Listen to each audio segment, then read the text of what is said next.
उच्च व तंत्र शिक्षण मंत्री चंद्रकांत पाटलांनी अपक्ष खासदार विशाल पाटलांना पुन्हा एकदा भाजपमध्ये येण्याची ऑफर दिली।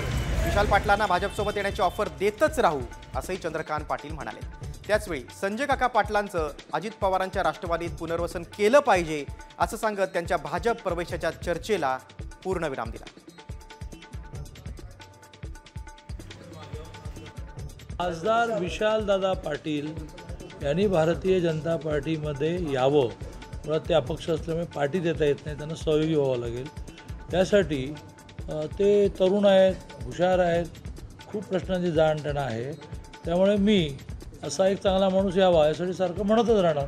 संजय काका पाटील आता अजित पवारांच्या राष्ट्रवादीमध्ये आहेत, त्यामुळे त्यांचं पुनर्वसन अजितदादांनी करायचं आहे। जुने नेते, जुने मित्र असल्यामुळे अजितदादांच्या पुनर्वसनामध्ये, अजितदादांनी त्यांचं पुनर्वसन करण्यामध्ये आम्ही अजितदादांना मदत करतो।